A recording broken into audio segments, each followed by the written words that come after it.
Oh, hey. Oh, hey, Internet. I didn't see you. Hey there. I didn't see you logging on there. Yeah. Bumpy Dumder, if you know what I'm saying. Dumpy Dumder is correct. Yeah, whole thing about Dumby Dumber D. Wasn't that the sound a modem makes, according Yes. to Chuck? Yes. Mm-hmm. But so we were in Atlanta, and for some reason Tommy did not Dumby Dumber D, but it was a dumb interpretation of the modem noise. Yeah.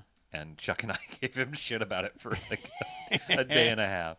Hell yeah. Yeah, it was good. It was good times. Yeah. If your modem interpretation doesn't sound like a portal to hell, then you've done it wrong. Yeah. Boy, my light feels really bright. They just are. Boy, They my light, they are I mean, too normally bright. I'm a little less this.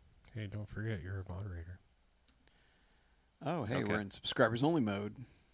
Yeah. It sucks we had to do that. Why does literally everything on the internet suck now? I don't know. People are the Internet. Yeah, I guess you're right. People suck. Unless we can get people off the internet's going to suck. But even then, AI sucks now. If Like, it's so people stupid. equals suck and Internet equals people, then Internet also equals suck. I did well on the SATs. It's like a colon and then 2 colons. Yes, that. Mm-hmm.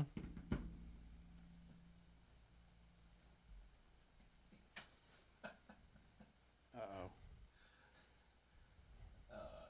If it allows my wife to go back to work and stop playing the Nintendo Switch game Hades all day and night while I'm trying to count my Target brand bird figurines in peace.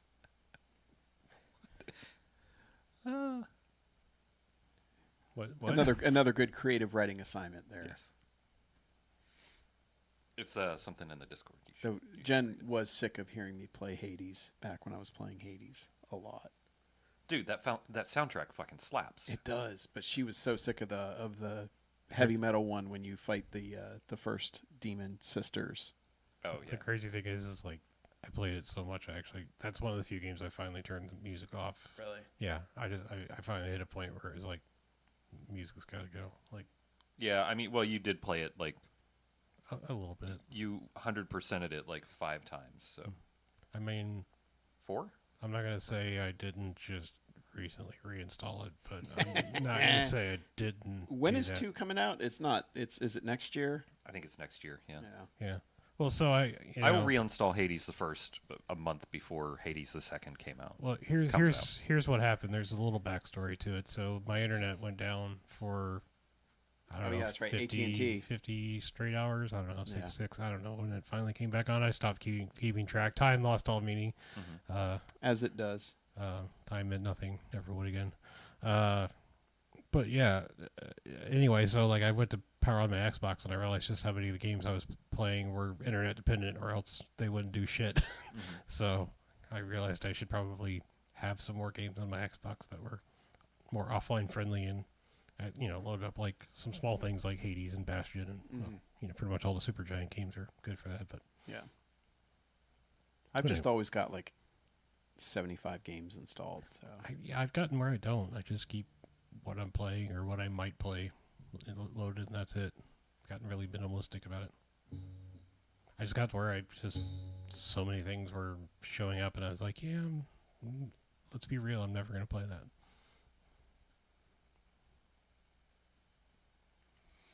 yeah. If it sat there for 2 years and I still haven't played it, it's just not going to happen. Yeah, I can say that. I had a billion games installed, and what did I do when I was living out of town? I played Batman Arkham Asylum. Hell yeah.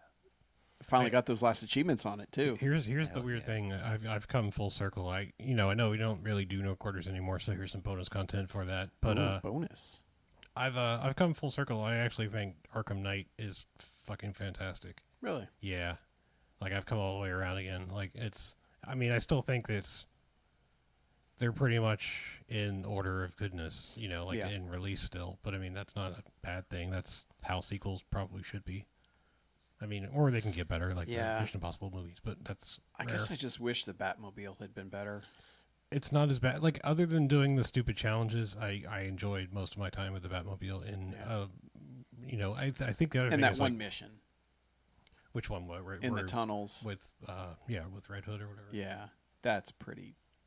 I think that sequence was what like finally just pushed me over the cliff. It's so weird because like I got to that point and I've been playing the game for a while, and so I got frustrated very quickly. It was just like I remember this being bad. I don't feel like doing this right now, and I went back to the game like 2 days later. Just like first whipped time. ass on that Yeah. section. It was just like I think I failed once, and then it was just like, oh yeah, I turned right instead of left and made the right turn or the correct turn the next time, and it was like I was just done. It was like, oh, that was easy. But Yeah. I wish they had established the Jason Todd stuff in the earlier games. Sure. Because it was way too obvious because they were pushing it so hard suddenly out of nowhere. Yeah. You're like, okay, I know where this is going. Yeah, I mean, I think the other thing is I'm pretty sure I went back to Arkham Knight after I tried to play Gotham Knights, and that game is so horrifically bad. Like, I mean, I can't. That's such a shame. I mean, it's not even. It's like they built a new engine from the ground up to be shitty, and when they had something that was fantastic, and that's the only way I can describe that game. And it was like a half-baked. Well, they had a combat system everyone loved, and then they're like, how about if we don't do that? Yeah, pretty much. It's and like, then also, why what would if we you just not? make basic functions on different buttons now for no fucking reason when you've hit this a billion times for 3 games? Yep.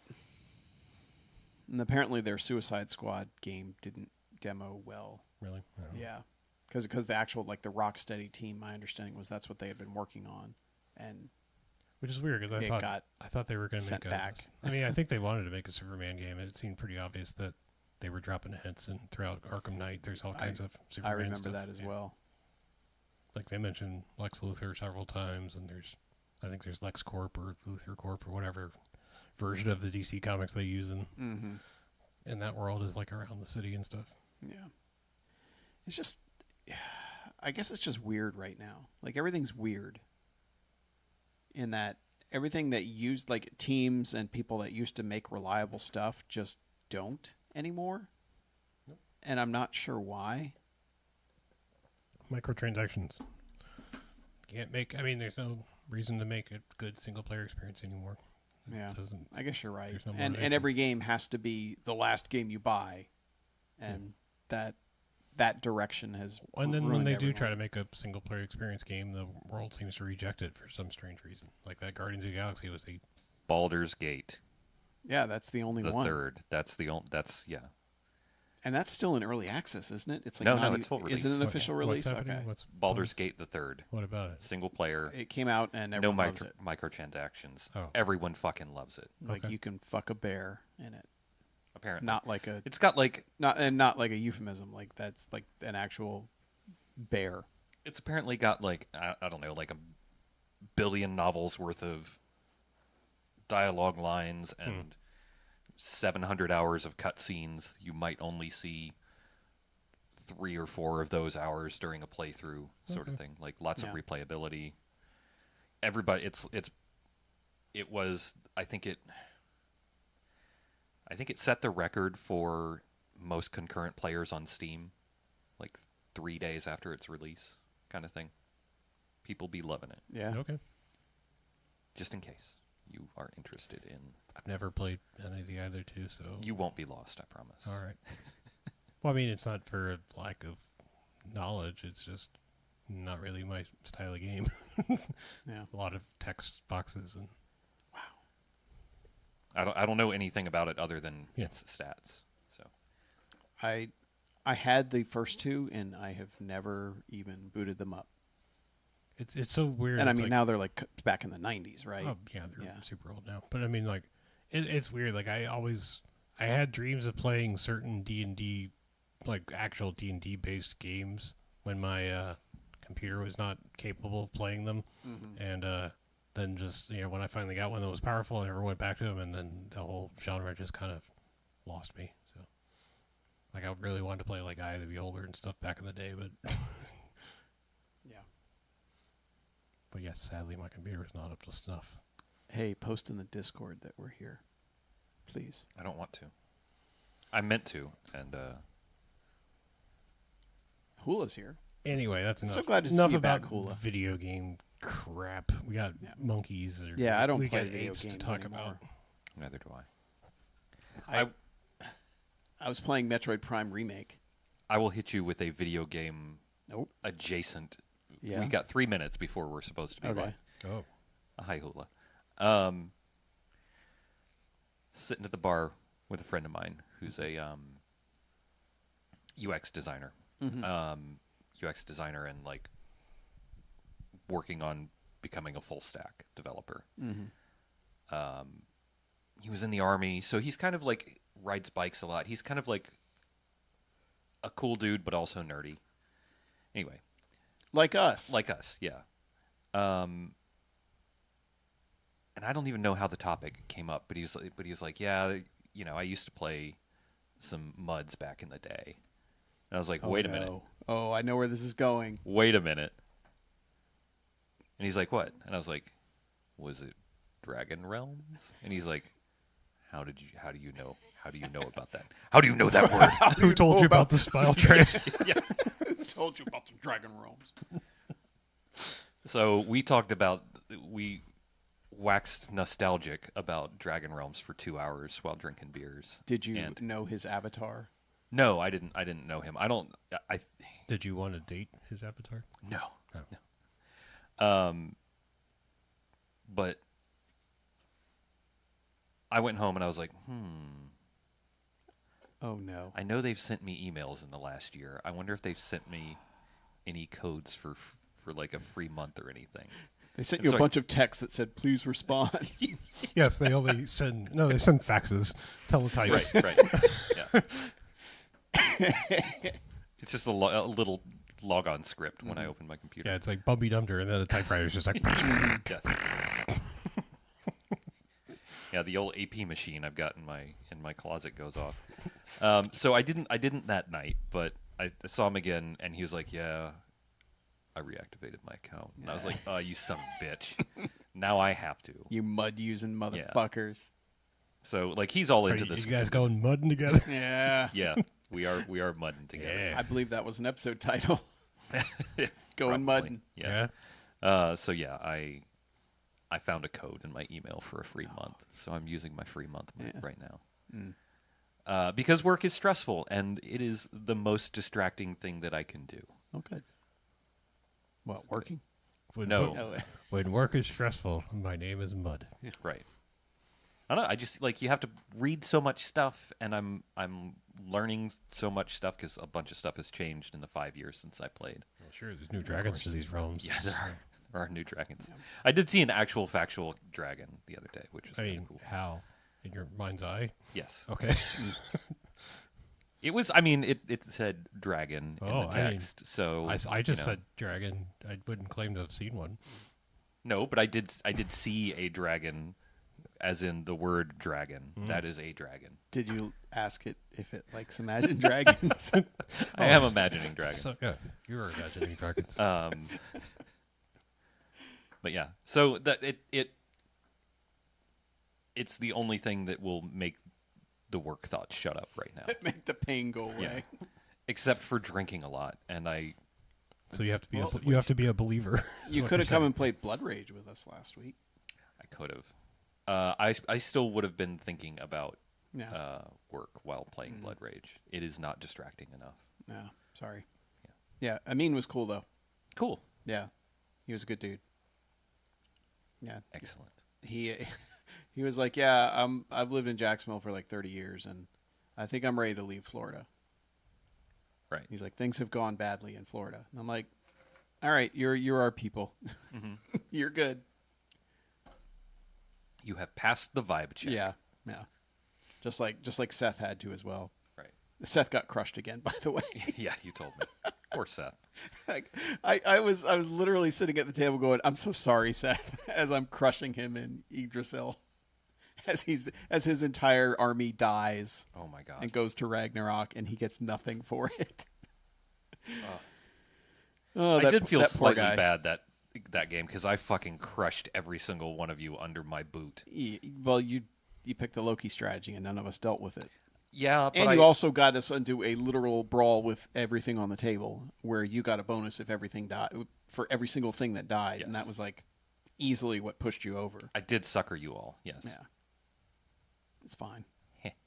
That's one thing about that game, though, is like it's tough to look across the table and see what powers other people have active. Right. You know, it's like because those cards are so small. That's one thing I wish they had done, is given you full size cards. And use those so you could at least look across the table and see. Even if it would have given everyone the little playmat would be, a fucking 2-foot wide thing. Right. At least you'd be able to see what other people have active. Yeah. But still, that game's good. That game's really good. It is a good game. Anyway. Dragons. Mm-hmm. Yeah. It doesn't have any dragons in it. I guess Not there yet. are no dragons in Norse mythology. Yeah. Oh well. Yeah. Can't have everything. There should be. They should add some dragons. Mm. Imagine those in dragons. You mads in dragons? Imad in dragons. Oh, I was trying to throw in a mads as in Nordic shit. Mads Mikkelsen. Mm-hmm. All right, let's make podcast. Ready? Oh shit. All right, and welcome to the BMFcast. Hey, BMFcast. BMFcast. Episode 584. Ooh. Hooray! Yay. We made it! Man, those numbers go up, and I am so happy about them. Me too. So am I. This will be in the transcript. Let us introduce ourselves. My name is Harlow. I'm Mackie. I'm BJ. And what we do... I'm sorry, I'm going to stop talking for AI translation purposes. Spotify translates our stuff Okay, now, so it's disturbing. I'm making myself enunciate more clearly so It's that... not working. It's also when it reads in transcript, it reads like bullshit. It's just like, wow, these guys don't have anything to say. I mean, that's pretty much accurate to the audio form, but yes. Yeah. Anyway, introduce ourselves. we already did that. I'm Harlow. I have to tell you what we do each and every time. Sure. We watch essentially a quote-unquote bad movie. Then we come in here and talk about them. And then they get ratings. Good bad movies, enjoyable bad movies. They get 1 to 5 jocks and robot jocks. Hell yeah, robot jocks. I mean robot jocks. Everyone Woo! loves robot jocks. And if Hooray. they don't, they're a dick. Yes. But there are bad movies, and to stay away, they get a negative sliding scale. 1 to 5 bags isn't giant bags of trash. Boo. You don't want them. Like the vessels we're going to put them in. You don't want them.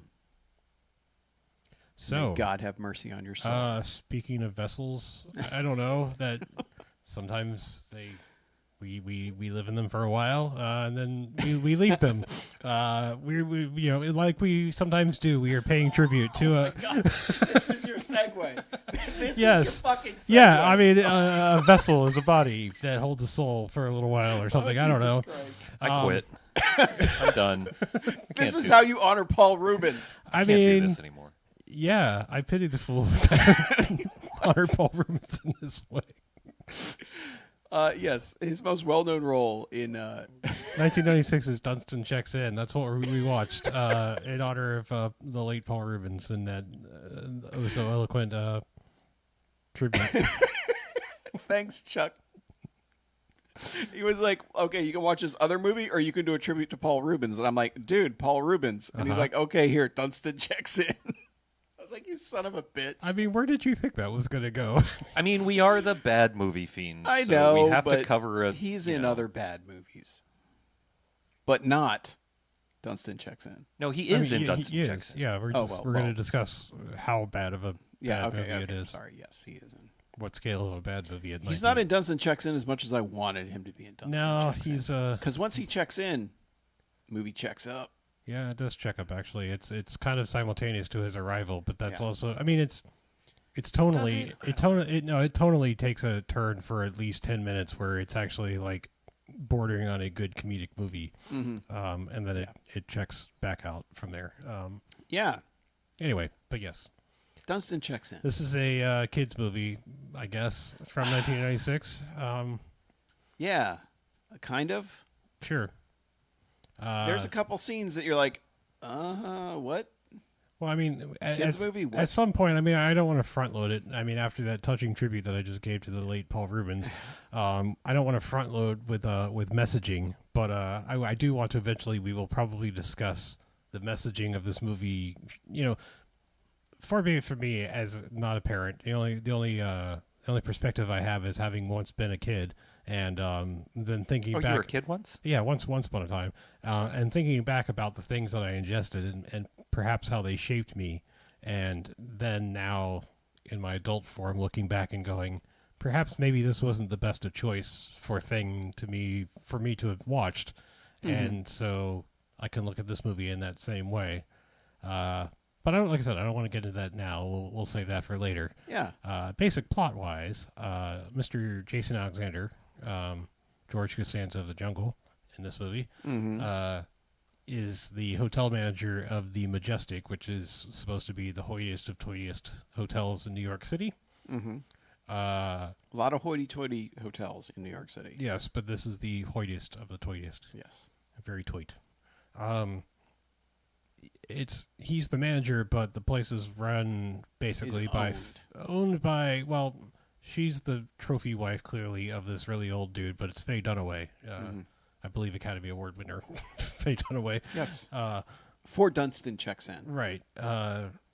She's basically like I've married this guy, and then I'm just kind of running his life kind of now, and everything has to be exactly the way I like it, and that she doesn't really have a character beyond that. I mean, she is introduced walking into the lobby and saying that it's 3 degrees too cold, right, and that there are 2 butts in an ashtray, and like just basically nitpicking the shit out of doorman was too slow. I mean, they have a code for when she walks in, like like panic at button mode. Anyway, so she's just that archetype. Yeah. Though I have a question about the hotel. Okay. Do you think this hotel was already dated and weird? You mean like back then? The Art Deco vibe? Yeah. I mean, because apparently a lot of this was filmed in an actual hotel that exists. Sure. I mean, if you've not been to New York City, a lot of the older hotels are still very Art Deco themed because that's when most of the city went up. I mean, they just didn't really change. They were built really well at the time, and they've withstood. So, I mean, yeah. Well maintained as well. Well maintained, yeah. So yeah, because it just feels like a very dated hotel. Yes, but I mean and I'm wondering if it felt that way even. I mean, in 1996. the thing that doesn't come across is, I mean, most of those hotels have now kind of turned into disrepair or slightly, most of them haven't maintained the, we are the 5-star top of the tier. I mean, because they've been bought by Marriott and and, corporated to death, or they just they smell like 50 years of cigarette smoke that you just can't get rid of. I mean, no matter what you do. So okay, yeah, I'm just so anyway, that's Hotel Corner. Yeah, I've stayed or been in a couple of New York hotels, and this is very on the money. I have not. Yeah. I always stayed with cousins in New Jersey. Okay, it was way cheaper. Sure. But yes, Jason Alexander, he runs the place. He's a widower. His wife died somehow, I guess. He killed her. Probably, or the kids killed her, perhaps. They killed her. Yeah. He has 2 kids that are 90s kids in that they're awful, and they think they want to prove Galileo wrong. Everything revolves around them. Mm-hmm. So. Yeah, they are very much presented as having no situational awareness whatsoever. Right. Just being foils. I mean, that's the thing, is like kids were written for a long time where it was just, they were the real villain of the movie, really. I mean, because every kid was an agent of chaos. Yeah. I mean, it's like, why is this structure exist, man? What are you doing going to a job? How dare you go to work and provide for me, man? In their defense. Yeah. Ingrates, all of them. Jason Alexander apparently doesn't have them in school or locked down as they should be. Well, they're just they're hotel schooled. I mean, they can't be homeschooled because they live in a hotel, but room schooled. Something like that. They're terrible. They're both terrible. Yeah. Perhaps it's summer break. They're introduced doing pranks on people who work there. Yeah. That's really all we get as far as backstory of them, too. And we're supposed to care because they're the main characters of the movie, basically. But they're shit, and I hate them, and everything they do is wrong. Basically, Yeah, I mean, pretty caring much. for the monkey is an okay act, but Not for that fucking monkey. That's a bad monkey. I mean, he's bad because he was taught to be bad. I mean, but that's definitely nurture, not nature. yes. Yeah, they nurtured the nature out of him. Yeah. Turned him into a criminal. Yes, and that's the other thing is, all right, so amongst the guests, we have, I forgot to look the guy's actual name up, but the guy from Beetlejuice, who was the artist guy. Oh, Otho, Yeah. Yeah. who's is it- Glenn Shaddix. Yeah. He's in this, and, we're introduced to him, and just, the myriad of cartoony, hoity-toity guests that would be staying in a place like this. I mean, it's him with his little dog named... Neil. Is it Neil. just He's, Neil? he's named after the astronaut. I know he kept saying that story, but I feel like he initially was like his name is actually Neil Dees or something like that, or something extra, not beyond just Neil. Nope, just Neil All D's nuts. Yeah. Ow. At first, I thought he said his name was Needle, and then he was like he went into the explanation that he's named after Neil Armstrong. But anyway, there's an opera lady, just a fat lady. It's an opera lady, another rich lady, Yeah, and then Lord Rutledge. Lord Rutledge. Who walks in with a conspicuous trunk that makes gremlin noises. Yeah, early on in the movie, Dunston basically has Gizmo's voice. Yeah, I mean it's more. I mean Frank Welker's one of the people in this, so I would go it's more the gremlins' voices and not Howie Mandel. Like but yes, the other Mogwai. yeah. Yeah. Okay. But I mean it's just he's in the credits, so I mean, but that also Okay, could have been just yeah. for random grunts and monkey noises too. But yes, anyway, it's again, this movie doesn't bother with too much backstory. I'm guessing he was a magician, perhaps, or just maybe he always was a criminal and came into possession of two monkeys. I don't know. They did give us backstory on that via a photograph. did He had two monkeys, Right. Samson and Dunston, and he did that picture that they showed when they introduced Dunston. They had some sort of circusy act. Okay. Yeah. So he was a circus-like guy with some apes, and then I guess he trained them Turned bad, yeah. train them to become jewel thieves or cat burglars, but monkey burglars, I guess. I guess the cat burgling and it doesn't mean that there's cats doing it, but it's more of the active, quiet subterfuge. Right.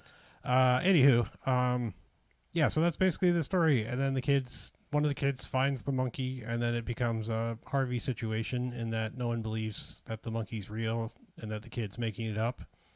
And the monkey keeps quietly causing chaos, and the kids keep getting blamed.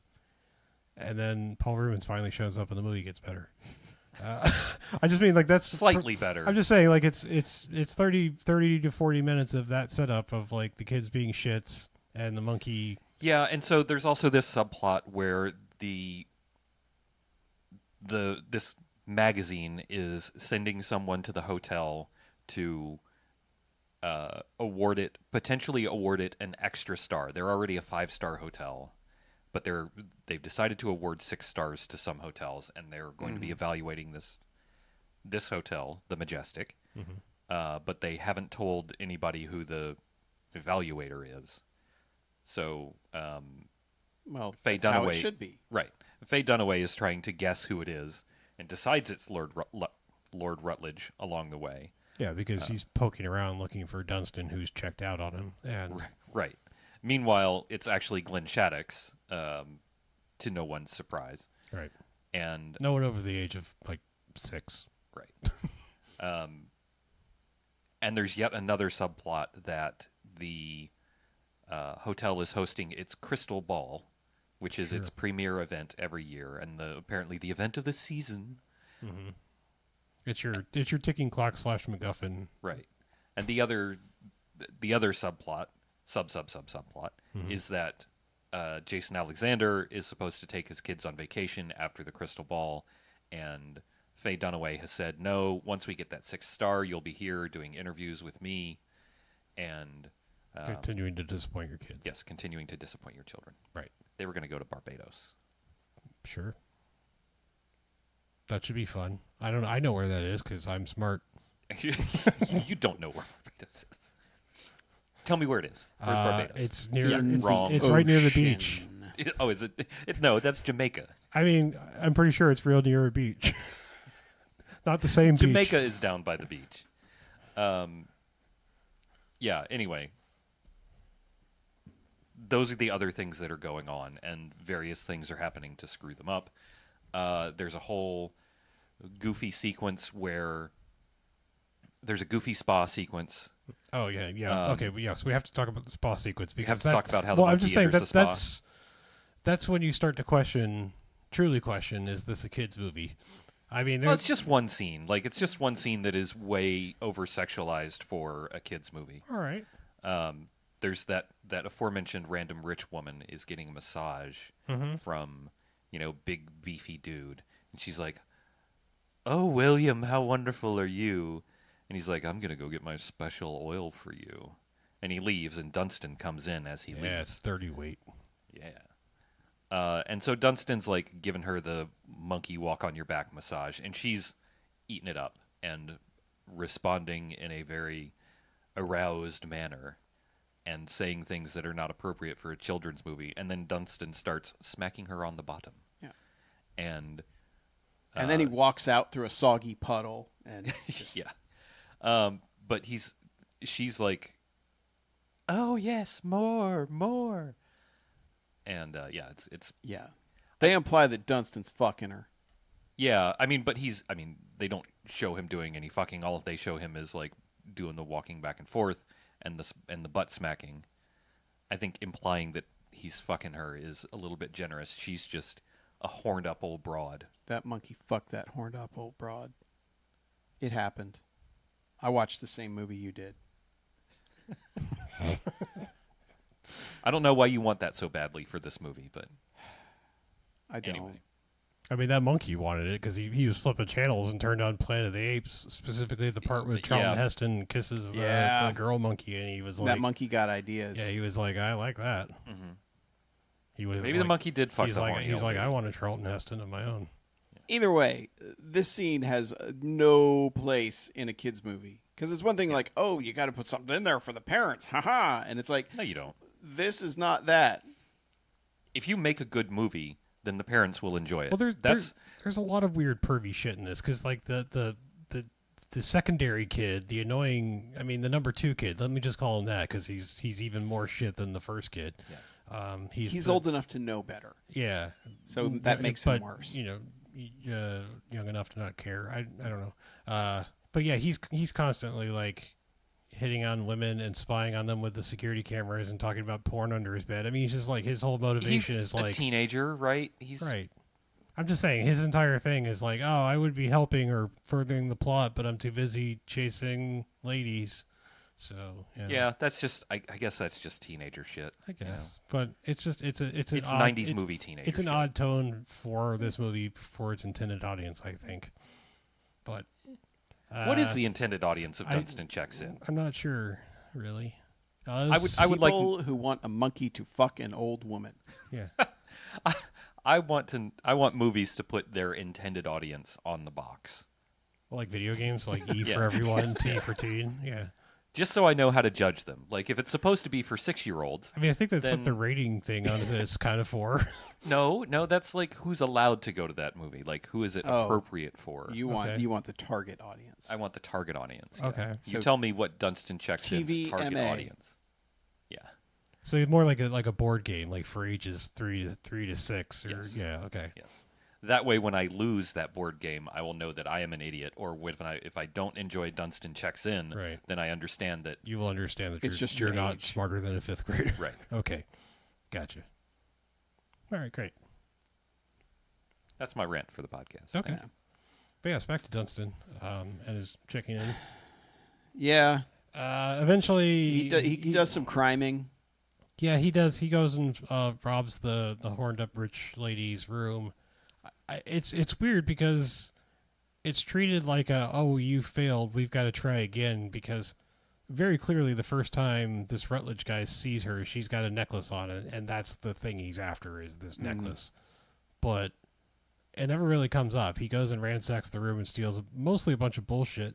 He does empty out a jewelry box, but it's never really treated like, oh, he got, $2 million worth of jewelry, but not the $20 million rock that he really wanted. Well, But- he did end up grabbing all the jewelry. Yeah, but not. But I don't think he he got that necklace. I think she was wearing it or whatever. Yeah. Well, I But also he's think the whole point was like he gets back and he's angry because he's like stolen a gum wrapper and the little crystal topper of a perfume bottle and thing like a decanter bottle Right. and stuff like that. And then well, he did get the stuff that. So he did get the stuff that the guy wanted, or a lot of the stuff. But But then he he showed ran him off? he showed him the goofy stuff first, and then why are we dissecting? Because that this? Well, Dunston's a card. I tell you what, Dunston's he's a monkey, right? Monkey shines. he's an orangutan. Orangutan shines. He's not a monkey. Orangutan shines. So, but that's the thing. Like he's goofing, and the guy won't let him goof, and gets mad at him. So then he doesn't get to. Yeah. Like Dunston doesn't give him the rest of the shit.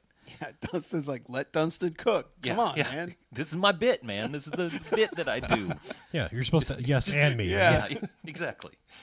Oh, that Dunston, and then I give you the good shit. That's, Yeah. that's how I'd play it as a monkey. But And then we need a suggestion for something Orangutan. an orangutan might do. 9/11.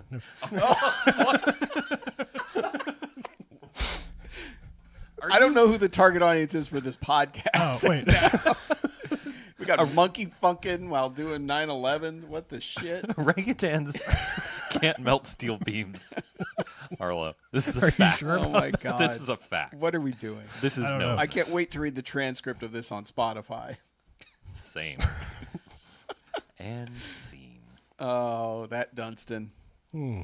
Yeah, so he crimes a bit. He steals some stuff. Yeah, and then they get angry and he runs off, and that's when the boy finds him. Because like the boys had little like instances where like Dunston's mess with him while he's just kind of Well, occupying the hotel, but he hasn't actually like seen him face to face well, yet. kind of. What happens is the kid has to walk Neil, the Otho's Yeah. dog, and he's walking him on the roof, and then Dunston kind of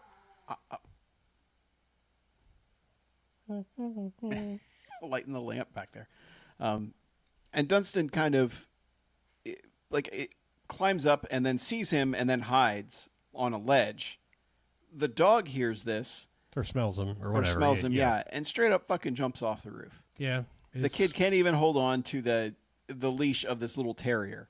You know, I mean, I've been a dog owner in my life, but like, I guess I've never been the kind of dog owner who's like, I'm going to put my dog in up on high places or take him for car rides with the window down. But like, I've always had this fear of like dogs leaping from places. That, maybe it comes back to like European Vacation, you know, with like the Eiffel Tower scene or something. Yeah. But like, I've always had this irrational fear of like dogs leaping out of a car with their windows down or something shit, you know. But yeah, because I don't know. I just think Just that, like, losing all sense of well, it's just like you're driving by and Yeah. sees a squirrel. It's like, oh my god, squirrel! And it's just Yeah. like, no, we're going 40 miles an hour. Like, Yep.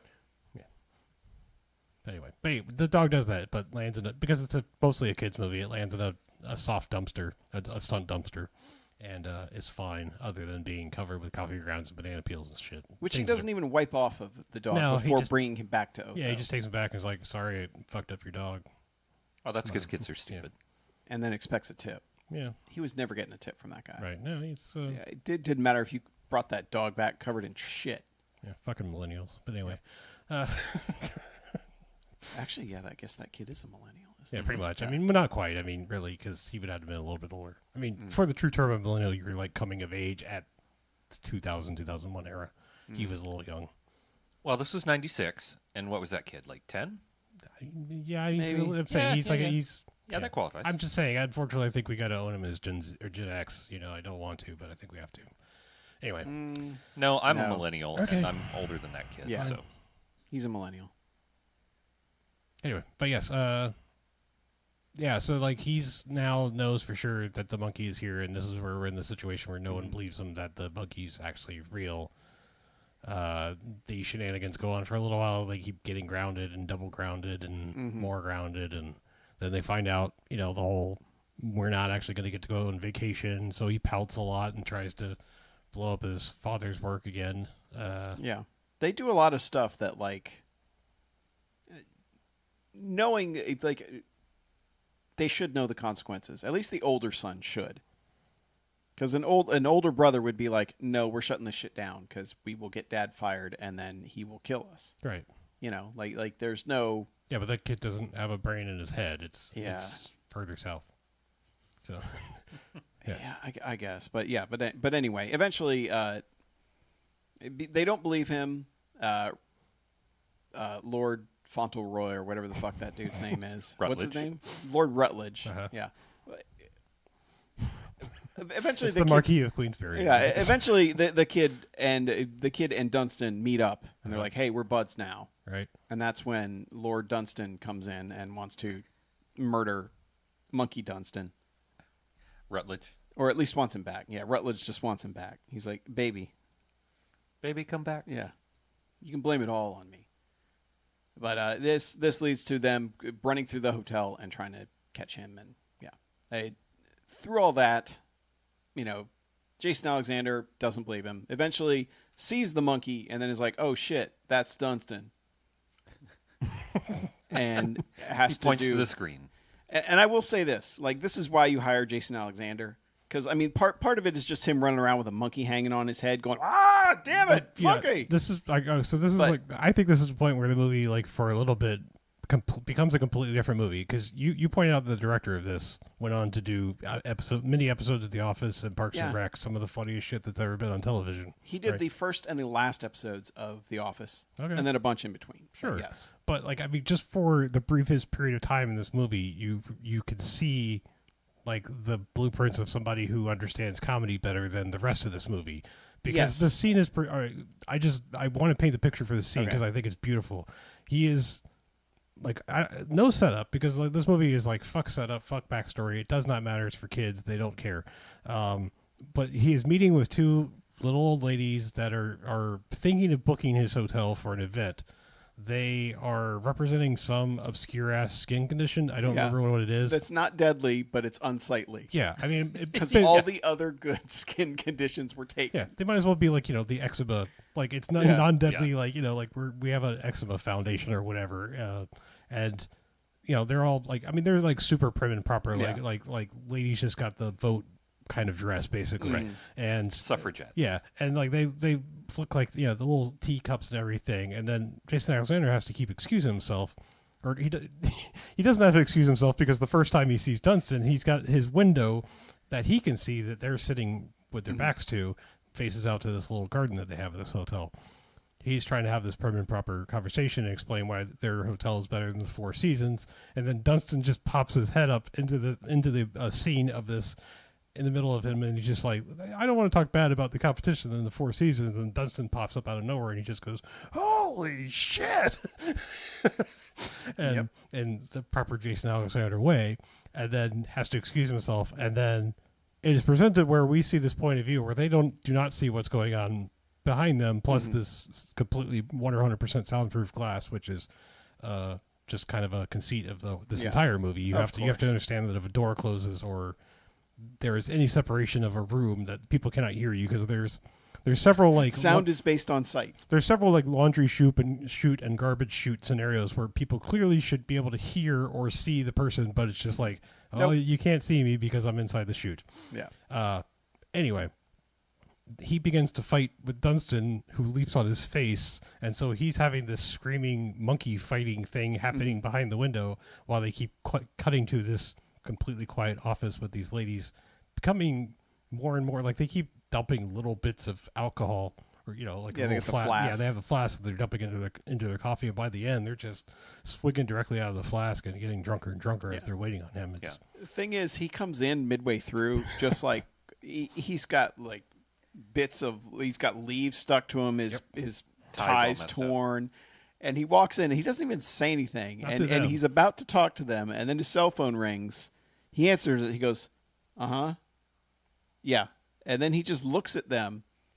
And just kind of... It also works because it's the comedic old, like, StarTech phone, like the hard flip. Yeah, but he snaps the phone shut, looks at them, literally just turns around and walks out of the room. And as he gets out of the room, he does the whole, like, looks back at him and just does the point, like, just give me a minute. Yeah. And because it's Jason Alexander, it's sold exactly the way it should be. And nobody does exasperated like Jason Alexander. And it's exasperated is the perfect word.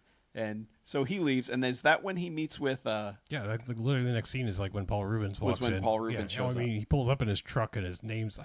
They never say his name. I don't think They do, Buck Lafarge. Okay, It says it on the truck, but he also introduces himself later. I just don't feel like they don't say it enough because I feel like that's a great stupid name for him in this role. You know? And there's so many little details that you're like, did they do that, or was this like, did Paul Rubens just show up and go, my guy should be doing this? Mm-hmm. You know, it's hard to tell. Because he's got a golf bag, and it's got head covers on it, but inside they're all shotguns. It's all. Yeah. It's basically the Casey Jones thing. I mean, I'm wearing a Ninja Turtles t-shirt for the live stream, but I mean, like, I'm just saying that's kind of it. It's like he has various weaponry in a golf bag, a shitty old golf bag. Yeah, but it's just like the sheer shittiness of it, and just the way he sells all of it, and like the jumpsuit he's gone on, all of it, and even little things. I mean, there are roles like this that just don't seem to come around very often anymore, and I could point to like 3 of them. This being one of them, like this, John Goodman in Arachnophobia, and Ben Stiller in Heavyweights, where just like a comedic powerhouse will just come into like kind of a silly, mostly kids movie and just fucking kill it in like one role, you know? Like I wish more people would be more willing to do these kind of things where it's just like, come in and like you could just be unhinged. You will just whatever you think is funny, do it. Yeah. Well, I think so. Jason Alexander and Paul Rubens are the only good things about this movie. I'm going to put that out there right now. yeah. Not even the monkey. The monkey is just doing typical monkey shit. Orangutan. Anyway. But Paul Rubens also is playing this character super straight, which is what makes it funny. Like right. he just is. He's not. He does a couple things that are funny, weird things to do, but the entire time he's not like making jokes. He's not being jokey. Yeah, he's not like just doing Jim Carreying out or anything like that. Yeah, like he's just yeah. fully into this weird character. Yeah, I think it And also that's why works it works. because it's against the type. I mean, he's kind of generally talking like with a tough guy voice, and it's like the world in 1996 was like, hey, look, it's Pee Wee.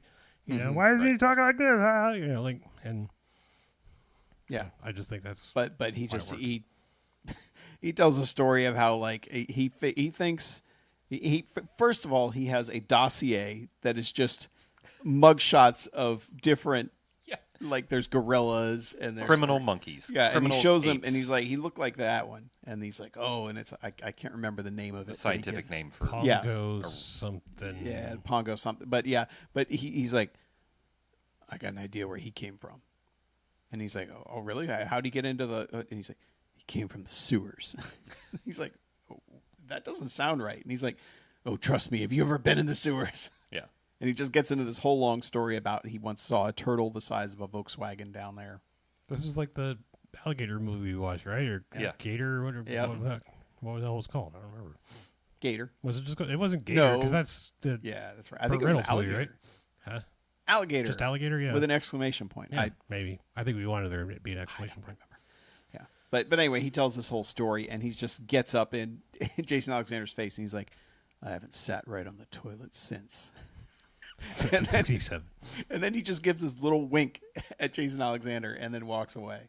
Yeah, this was after he like used every little office tool on his desk as part of the props. It was just But none of them made any sense. No, he's just knocking card holders and pen holders and everything over as he's like telling his tale. It's all just hamming it up, and like I said, it's shit like this that I love. Like when people come in and have roles like this in movies like this. So.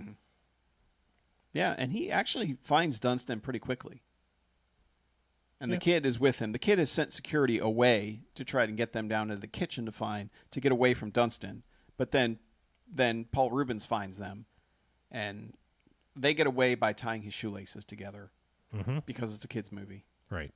But he had this was not a tranquilizer dart shotgun. This was straight up blows out a window shotgun. Sure, Right. maybe. This was a murder shotgun. Yeah, Okay. this was monkey murder. He had on the brain, but they get away, and then he's just a presence through the rest of the movie. Then, so now you've got You got Lord Fauntleroy trying to find him. You've got Paul Rubens trying to find him. Jason Alexander does believe the kid now after he's made him apologize earlier, but he's still on the like we got to capture or kill. Yeah, he's like I have a job. Right. My job depends on catching this goddamn ape. Yeah. So I don't know. I mean, yeah. From here, the kids apparently they get Dunston back to the room because when he escaped, he cut his hand on the glass. So and the kid tracked the blood to find him. Right. And he was like, "Oh shit, Dunston bleeds it's out." the only blood in this movie is fight mini monkey attacks. Yeah. And now the brother's in on it. Yeah, because the brother has helped him pull the glass out of the. They nurse him back to health somewhat, and then they hack into the hotel's computer system and give him the royal suite. Cat! It's that time. Shut up! We're in here. Sorry for the edit. She was fucking going off though. All right. But yeah, they hack into the hotel's database and book the royal suite or whatever it is for the monkey, and then just to further like their case and that they're completely hopeless human beings, they then go up there and kid party with the monkey, which is basically just let's destroy everything in the room in our dad's hotel and order a ton of room service. Yeah, right. in the most expensive suite in the hotel, they trash it. Yep. And then they hang out there for a while until somehow Lord Rutledge also gains access to the computer system. He's always had that's how he figured out what where room the Baroness or whatever was in to rob. But yeah, so he just looks at the room service bills and he's like, "Oh, a whole lot of bananas. I know where you are, man." That's not really what he sounds like, but it does in my brain. Close enough. Yeah. Then it all kind of comes to a head at that big ball, like you knew it was going to. I mean, the crystal ball. Yeah, we all foresaw that it was going to go down at the crystal ball. Yeah. I mean, it feels like a Benny Hill sequence is like kicking in because now Paul Rubens has shown up with like a bloodhound, and Jason Alexander's like, "Get that dog the hell out of here!" It's as much of a distraction as the Paul ape. Rubens is is wearing a suit like this lilac. Yeah. He's wearing almost a Dumb and Dumber suit. Almost. Kind of, yeah. With the frills and all the other stuff. Yeah. But yeah, he's just conspicuously going around the party, like trying to mingle and not doing it very well. Mm-hmm. Telling the same giant turtle story and stuff. Yep. Yeah, that is one of those good touches that, like, okay, that's why this guy has a career, is because you enter a scene where he's in mid-conversation mentioning the Volkswagen to a guy. Mm-hmm. Yeah, and then also when the guy comes by with champagne, he just goes, "Is it free?" And he goes, "Yeah." And so he slowly picks one up, and then slowly picks a second one up. Yeah. Plus, there's little touches that throughout the party he's becoming slowly more drunk, and it's not played for obvious laughs either. It's just he slightly stumbles a little bit more, and then when he's going, because of course Dunston is in the room, the boys know it. They're trying to tell the dad to inconspicuously get the find him and whatever. Mm-hmm. Of course, the monkey the ape is running around under the tables. And Paul Rubens is searching for him under the tables, and there's lots of jokes there. And they've also discovered that Lord Rutledge was like, they have the evidence that he's not who he says he is. Right. And they show him because he's got the picture of Dunston. Well, because he's actually straight up kidnapped and tied up the little kid, and then Dunston frees him. That's how they get out and get sneaked down to this ball or whatever.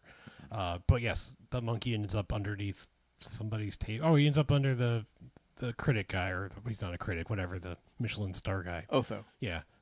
Table. And then he flips out. And then again, people are like, "Oh, that guy's just crazy," until eventually some other guest, I think it's the fat opera lady, sees him finally. And then it becomes monkey mayhem as they're like, "There's an ape in here." And everybody starts going nuts. Mm-hmm. But at some point, Paul Rubens gets out his trank gun, is going for a kill shot. And this is where his slight inebriation starts becoming more and more as he takes one shot, just wildly misses, and is kind of drunkenly reloading another dart.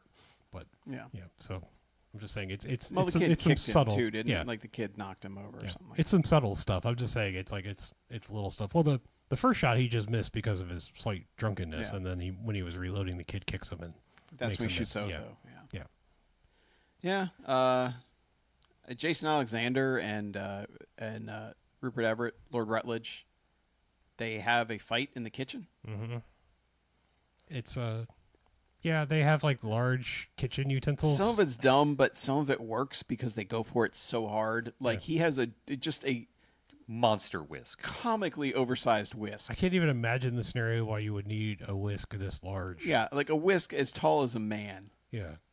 I mean, I get like kitchen But size. it's as tall as a orangutan. I mean, I get like Yes. kitchen size large. You know, you're doing large preparation things, but I mean, this whisk looks like it would be for a giant, like an actual literal giant to make things. So, but anyway, he is using it like a sword. I love that they're using it as a sword because they've been hitting each other with like different Pots implements. and, Yeah, ladles but and things. when he hits it against whatever pan the Rupert Murdoch, Jesus Christ, Lord Rutledge. I mean, he's evil. He's not that evil. yeah, Lord Rutledge is holding, and it just vibrates and goes, "Wah," and they're both like, ah, Rutledge is holding a very large ladle. yeah. A ladle the size of an But orangutan. it fucks them both up. Yeah. And there are actually some good sight gags in this. Jason Alexander grabs a bag of beans to hit Lord Rutledge with, but as he snatches it off of the counter, all of the beans fall out, and so he just brushes Lord Rutledge's face with the empty bag, which is that's classic. I like that. Yeah. But yes, lots of shenanigans. He wins. They Yeah, all I win. mean, he basically he chucks Lord Rutledge onto a table, like grabs him by the belt Yep. and shoulder, and just fucking chucks him. Oh, we forgot to go through the whole like Lord Rutledge kidnapped the younger son, Yeah, I mean, I said Yeah, that. He I just mean, did he you say that? tied him Okay, up, yeah. and it's and that's why it- Jason Alexander's like, "Oh, I'm gonna fuck this guy up." yeah. I mean, that's where he comes back with the picture and the story that has been tied up, and here's the other monkey. He had a brother in the act that it's insinuated that monkey displeased him and this guy murdered him is what it keeps being insinuated because Yes. he's also got a weird like claw, like a grabber thing in his cane that never really comes back up again. It's as Mikey said, it's almost like the thing you would use to change a light bulb up really high. And it's also a sword cane. Sure, that too. Yeah. Yes, it's just like It's a multifunction. It's a like general penguin style cane, Right. Just whatever you want it to be. But yeah, I mean, it all just basically wins. Like they catch him with the jewels because I guess Dunston still had him in his little fanny pack thing. I Yeah. guess. The whole time or Must whatever. But yeah, Jason Alexander basically. I don't think she had already fallen in the cake because of Dunston. But Yeah, Dunston tackled her. Yeah, in the Faye cake. Dunaway got tackled into the giant cake, the comedic cake that is there for somebody to fall into. Like, no humans have ever made a cake that size if somebody wasn't either going to come out of it or go into it. Right. But and then he basically quits by throwing more cake in her face and my kids are more important. Blah blah blah.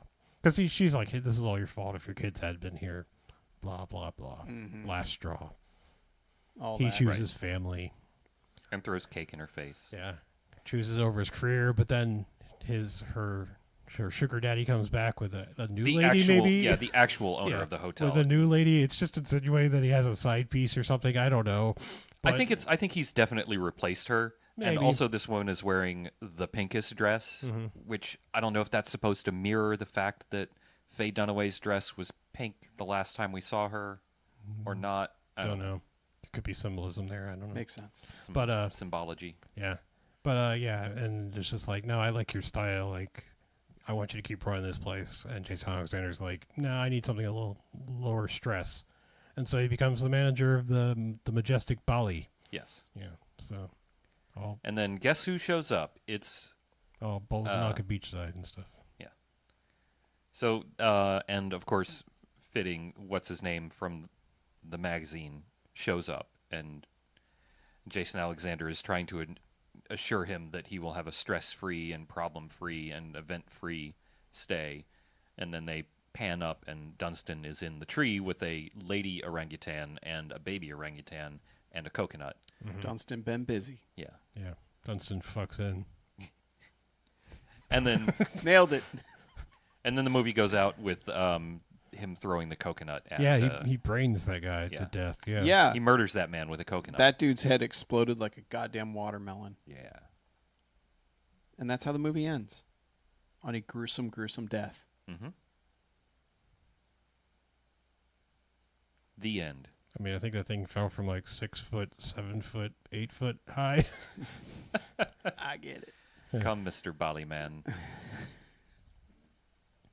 Give that orangutan a banana. Yeah. Oh, man. I don't even know how to rate this fucking Yes, thing. I know that was a total full circle thing. It kind of was. Oh. I'm going to give this movie 2 bags. I do not like it. Jason Alexander and Paul Rubens do not save it. I don't like this movie at all. It's just, the kids are so fucking annoying. They're 90s kids. And the monkey is doing, there's just so much typical monkey bullshit. Like, you know, like every time you've seen an orangutan show up in a movie, he does the same 6 things. Mm-hmm. It's like, okay, fine. I get it. It's not, it's just Why not that are you funny. species shaming? I'm not. It's just the, Okay. That's all they can do, man. I do like Yeah, that. next you're going to be like, hey, bend your thumb. I do like that Come on, Paul do it. Rubens has an argument with the monkey just doing the yeah. things at each other. There are good things in this movie. Yeah. And I have talked about them. So I don't feel bad about giving it a bags rating. And yeah. Man, I could go 1 bag, I could go 1 jocks either way, but I think I'm going a bag just because, God, I fucking hated those kids. And I know it's so movies work, but I just hate characters just being completely oblivious of the environment around them at all times. Yeah. You know, like that shit just, I know that's the basis of so much comedy, but it never works for me. It always just makes me more angry than jocular. So, Or jocular. yeah, this is definitely not jocular because I have given it 1 bag. It pains me too, but I got to follow suit, and I think that's because I never really talked about my family values section of this movie. So here's the time. Oh, okay, yes. You promised this in the beginning. I did promise this. So I said I didn't want to front load it, so I'll Yeah. backload it. This is your chance. Yeah, I mean, obviously, if the models of the characters themselves aren't bad enough examples for kids to follow, just as how to exist or be. How to ruin your father's life. Yeah, I mean, it's almost bad to even try to have any kind of argument about this because this movie didn't bother with any kind of backstory. I mean, it's just like dead mom, don't know, like 1 line or 2 here and there that might make it mean something. Because like the youngest kid is like night mom when Jason Alexander's taking him in, and he's just like, oh, you still say goodnight to your mom, do you? And it's like never comes up again, doesn't mean anything, doesn't it's just like, yeah, well, you're still talking to your dead mom, huh? It's just to show that he Yeah. cares about his children. Sure. But then, like if you look at it from like oh, well, maybe it's about the parents doing the right thing. Well, when at a certain point, it's basically like, oh, look, Jason Alexander's getting everything together. He's going to nail this kind of useless thing that only means something to Faye Dunaway extra star review by micromanaging everyone in the hotel, like down to like, no, that's not far enough between the wine glass and the dessert tray, or like when he's got like a ruler out and all this like dumb shit, and it's like, is that really the example you want to set of like? I feel like what they were trying to do was show that he has great attention to detail, and that's what makes this successful. Sure. Like, so you're right that it doesn't necessarily come off right. But I don't think that's what they were intending. Yeah. They just failed in their execution. It's so much of the 90s is they didn't intend this, but here's the message. Right. That's what I mean. Yeah. It's like maybe we just write this off as like, do not live your life by any of the examples shown in this movie. That's probably an easier way to cite it, is that no one is behaving at any point in the character arc. Are they behaving like someone you would want them to? Like in the lead up to where they're reconciling to when they actually have a resolution, it doesn't really ever get to a place where it's like, maybe it's arguable at the end, but like even still, not really. Like you haven't really like found responsibility or taken your kids to somewhere responsible. You've taken them to a permanent vacation spot where they can continue to live carefree and oblivious. The only person who seems to be doing it mostly right is the old man who owns the. That's we know. didn't even talk about the same. God, we did, like one of the other kind of like hinting at being comically funny, not only really for like one little punctuation bit, but there is a scene where when Faye Dunaway first arrives and she's just gotten through yelling at all of the staff, she's going to meet with Jason Alexander and he's talking with the youngest kid. He doesn't have time to get him out of his office, so he's just like, here, hide under a desk. But his desk isn't really one of those like solid desks. It's just got lattice work, like where your legs would be. And it's not George compatible. Yeah. There you go. Yes. And so like he's trying to like, hide the kid, and like the kid won't shut up and keeps talking, and so he keeps having to pretend that he was making the weird noise, whatever. That whole like that old chestnut. Just that old comedy thing of like hide the obvious thing in the room, and it somehow works because like Faye Dunaway walks out of the room and never knew the kid was there despite all these dumb things happening. And then the whole scene is sold because the old guy who seems completely oblivious to everything, who's just like, I married Faye Dunaway. She's running everything now. He's just like, you got a kid under your desk. Yep. And it's like, did you know there's a small child under your desk? And it's like that makes that scene all work somehow. Yeah. It's just it's little touches like that. But I gotta follow with the one bag just because it's like, man, just do better in like writing people. Like, I mean, you can't be like your script can't be all premise. Like it just can't. You've got to have some character and also maybe some decent character. Like maybe make somebody likable or not a shitheel. Yeah. In some way. Yeah. Who's supposed to be is there? I guess it's Jason Alexander. I mean, the audience cipher is clearly the younger kid. I mean, that's your it's your target audience. Yeah, that's your target audience person there. Yeah, but that kid's an asshole. He is. Yeah, he is. I mean, most kids are assholes. So you're not wrong. Sorry, people out there with kids. They're assholes. There's a few that aren't. I mean, I but feel even like they can be like assholes 6. every once in a while. There's like 6 kids. I mean, I feel like the kids that I do like are the ones that are kind of assholes and they know it, like snarky. Like that's the ones I like appreciate. Like, oh, all right, you got a little lip on you, like go they little got person. a little pizzazz, but they're not shitheads about it. Right? Yeah, just like precocious, perhaps. Maybe that's better. Maybe that's better than snark. Yeah. As long as you can shoot them a look and they shut it down. Okay. That's the key. Yeah. You'd be like, not now, and they're like, fine. Those kids are keepers. Don't give them up for adoption. Yeah. Hang on to them. Don't throw those kids away. Yeah. All the other ones Don't throw them out with the bathwater. Right. Which is not a thing people do anymore. No. People don't throw out their bathwater anymore. No. Anyhow. They sell it on the internet. Well, since we're kings of segues here on this podcast, why don't we see what we can do about throwing babies away with bathwater and contact information? Sure. If you would like our contact information, then it is right here. The Garfield phone is 904. I almost gave out my home phone number. Jesus Christ! Please give it out. Wait, let me pull it up so I can. Nope. Burnout, man. It's real. It is real. The Garfield phone is 910-5JOCKS-BMF or 910-556-9263. Give us a call. Tell us about your day. Tell us about your hotel stories. Check in on us, if you will. Mm-hmm. Oh, that would have been the segue. If you would. God damn it, idiot. No, I'm not giving out my phone number on the internet. If you want to email us, the number is... I am just fucked up. So fucked up.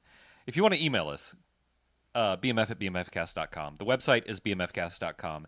Give us money is patreon.com/bmfcast. Thank you to all of our patrons, past, present, and future. Yep. It keeps the lights on. And check out live streams. youtube.com/bmfcast. Yeah.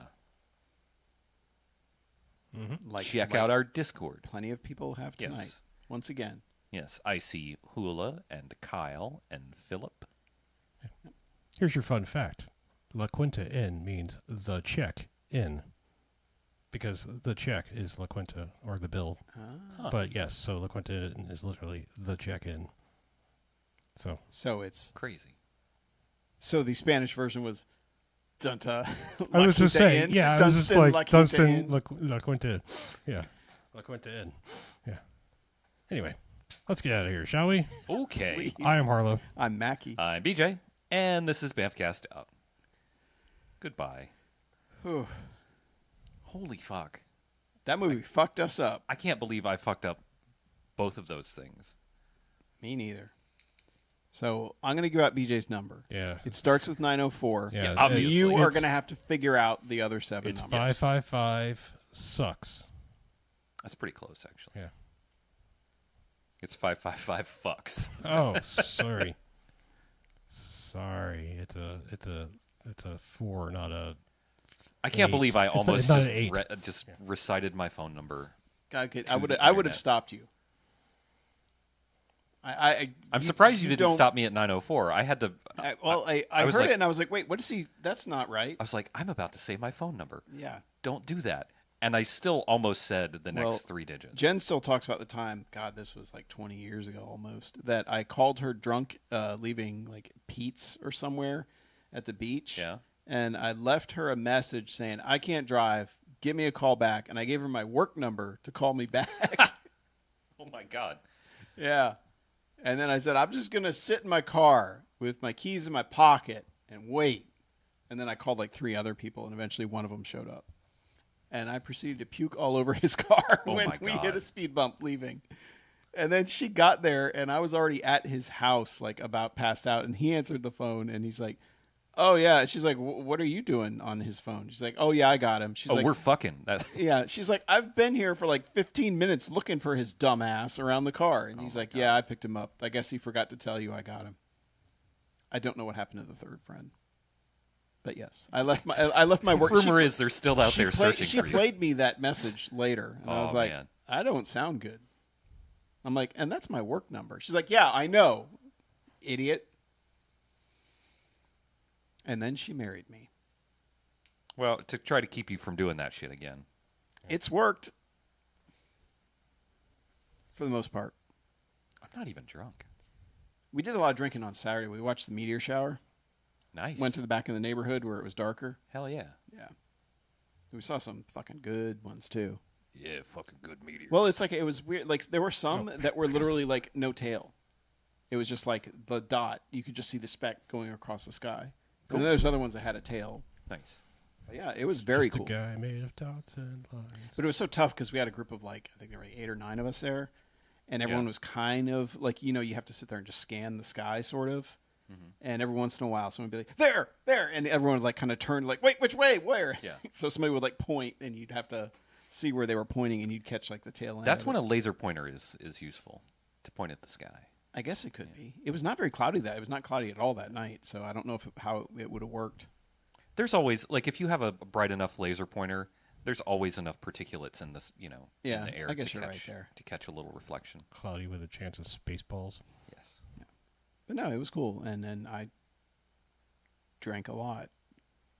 Well, you can do that when you're just walking around your neighborhood. Yeah, and then somebody showed up at like 1:45, and Nice. they brought bourbon, and Hell yeah. we're just like, we don't have any mixers. They're like, who needs mixers? And I'm like, you're right. Who needs mixers? I've had a dozen beers. Let's throw some bourbon on Hell top yeah. of that. Yeah. Yeah, and then Sunday morning I woke up at 7 going, I'm old, and that was a mistake. Mhm. But at least I saw some meteors. It's a good thing they haven't built the pool yet back there, Oh, or God. you guys would have all ended up in the pool. We were right by the lake. Well, you don't want to jump in. Yeah, there's Gus the Gator is in there. Oh, is there a gator in the lake? Yeah. Cool. Yeah, he's not that big. Not to mention lots of water moccasins. You're probably right. Yeah. Yeah, I'm I mean, we were I've far lived enough in from Florida the- my entire life. Yeah, There's we- a body of water that Yeah. isn't salty. We were far enough away from the edge at least, but it wasn't. We were right near the bridge, so. Well, we were far enough away that we weren't on the lights by the bridge, but yeah, we were back there. It was a good time.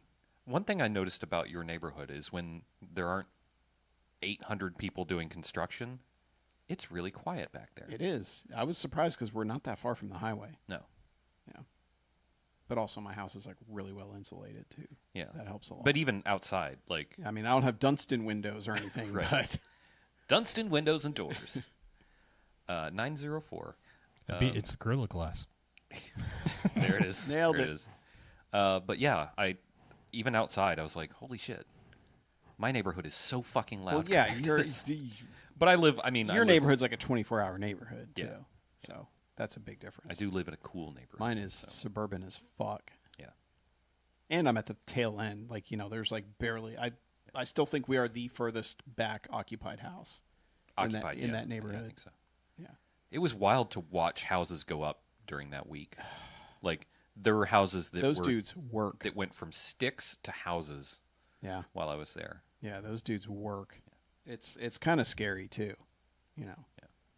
Well, I was sitting out front one day and watching the guys deck the house across the street and to the right. Yep. And the dudes are just like throwing sheets of OSB up to each other. Just like whole sheet just like yoop, alley-oop.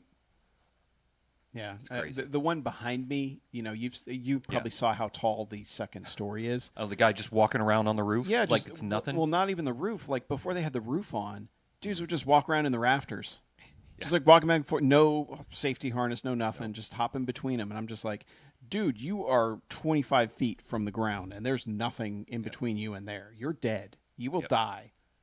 Yeah. And the guy like walking around just with a nail gun, just going tuck, tuck, tuck, tuck, tuck, tuck on that roof. Like, holy fucking shit, dude. Yeah.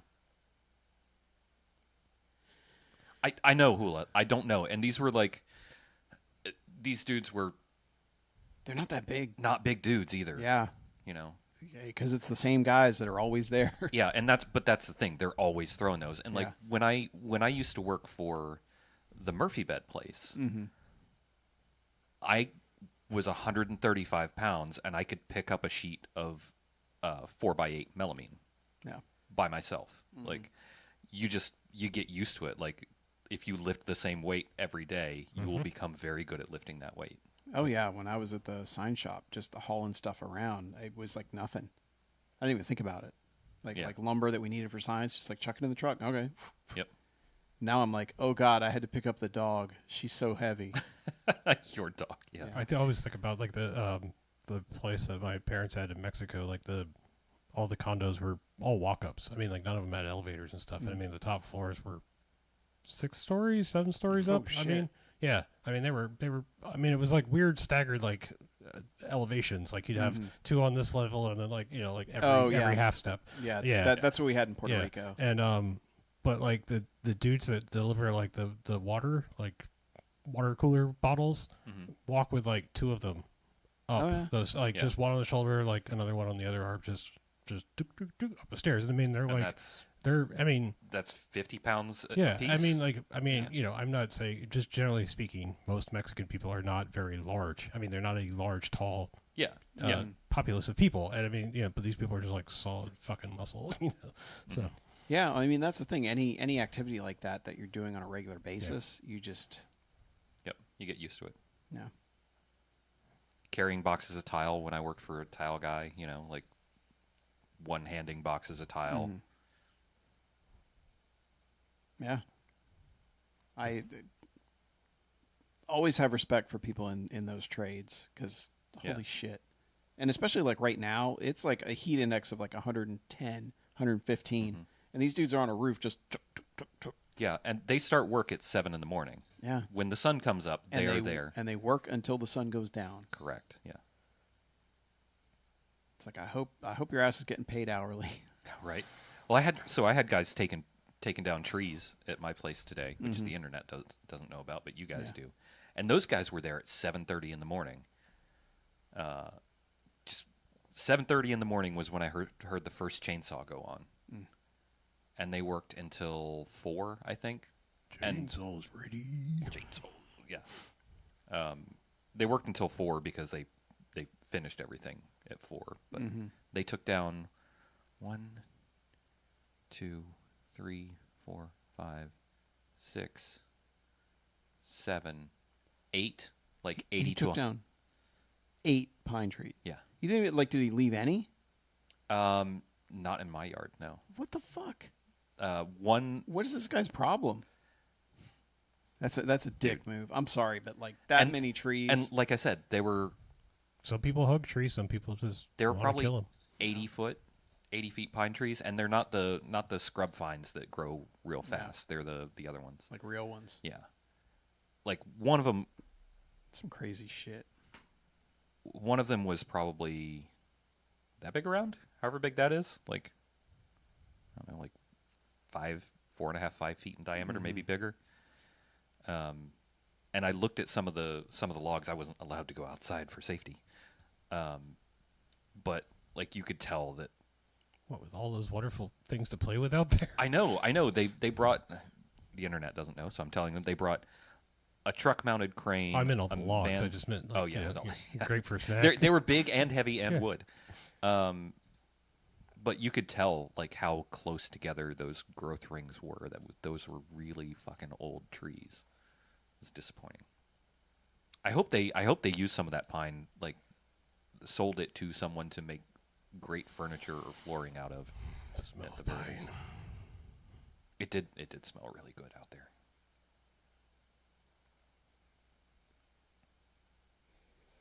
I am glad that you have a new, better job, Hula. Yeah. Better than the paint store. I was not allowed to go outside, so I couldn't go ask them for a chunk of it. Yeah, my landlord sent me a text that said, don't go out in the back for your safety. And so I decided not to. But I did get to watch through my window for a little while, and I did get to see the tree that was closest to my apartment.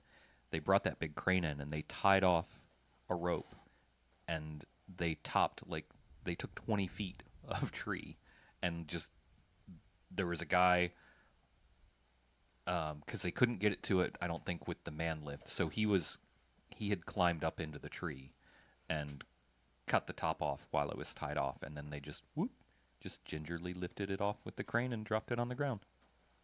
Some crazy stuff. It was crazy to watch. Also, some of them they just fucking dropped huge sections of Oh, tree. so you felt it. Oh yeah, Boom. like everything on my table shook. That is a Wickerman, if I Iron Maiden Wickerman. It's so laggy. I get messed up. It won't focus on him. put your hand Here, behind. well, here, hand to me, because at least I can see what's happening real time. I'm saying, yeah. At least I can. You gotta do the YouTuber thing. You just put your Yeah. hand. Doesn't really work. You have to cover up a large enough portion of the screen for it Yeah. to recognize. And then there's like evil tree guy version. Hashtag evil tree. He's pretty cool looking. Man, it's 9:40. It's early. This guy's detailed as shit. Now that I look at it. Not the bees. Yep. Yeah, so I'll have to paint him a nice orange color on the inside so it looks like he's burning, and then Hell yeah. dry brush the other color on it, and then paint some flames.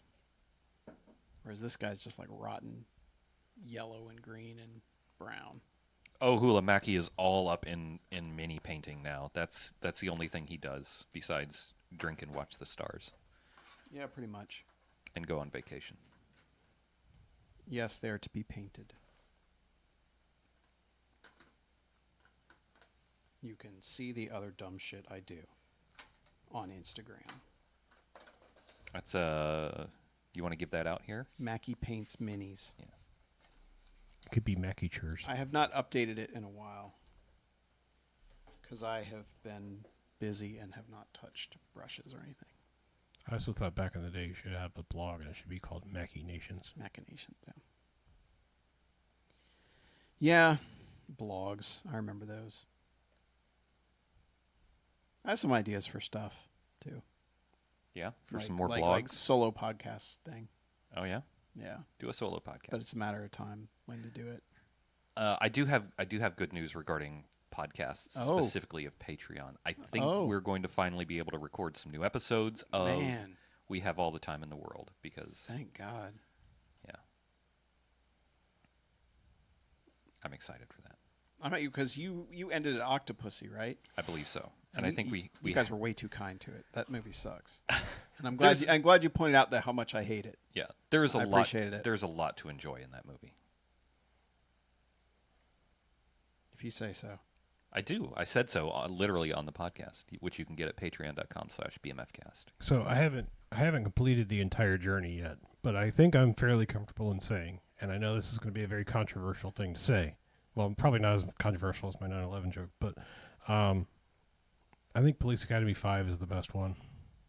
Which one is that? Miami Beach. Really? Really? The first non-Goot. Wow. So you think Goot was holding the whole franchise down? I just totally, it hits the right way for me. It's not horribly misogynistic. It's not horribly homophobic. It's not horribly horrible to the wrong people for no reason. You know, like just in general. Yeah, there's just something about it. I just think it works the best. Like, I think the first one is like a relic of a time. You know, and it's like Yeah. But I think 2 is a steaming pile of shit.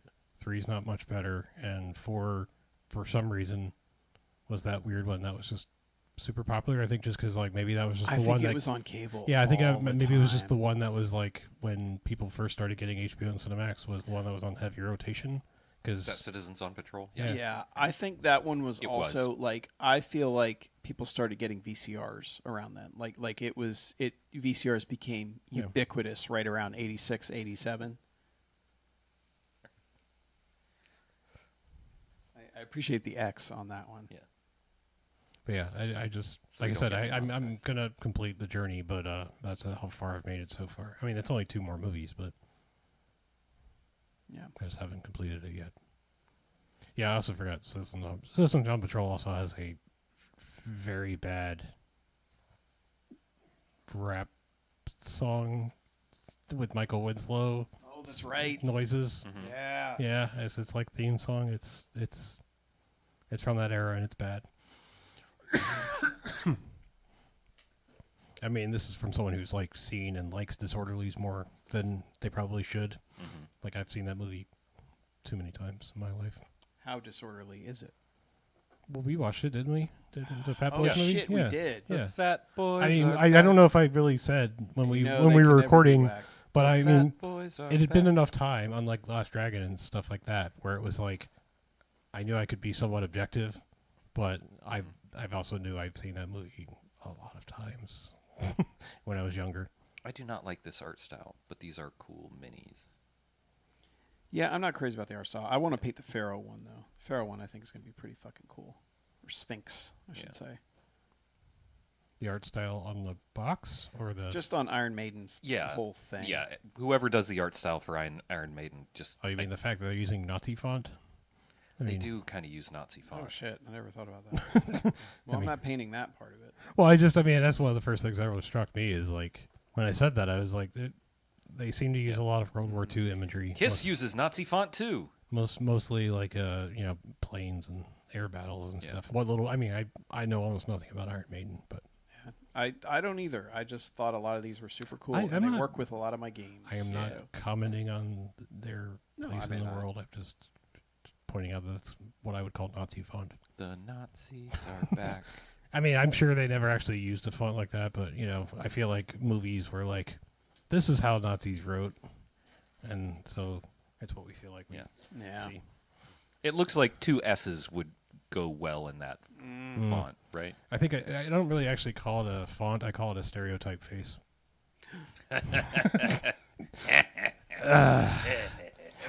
Yeah, you're right. That was good. Yeah. Kyle, These you will are just a teenage dirtbag. Like me. be- Yeah, there was already one guy in one of my groups who's like, I'm getting this, and I want them painted exactly like the album cover artwork. Anyone can do that for me? And I'm like, No.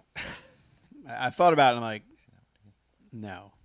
Because someone like an Iron Maiden fan is going to be like, no, this red is the wrong red Yeah. for it. And it's like, I don't want to deal with that shit. I'm just may I gonna- suggest Fiverr.com. No, oh my god. I had to do some of that for some photo editing shit. Ugh, fucking worst. Oh yeah, people on Fiverr always want. Fiverr's the fucking worst.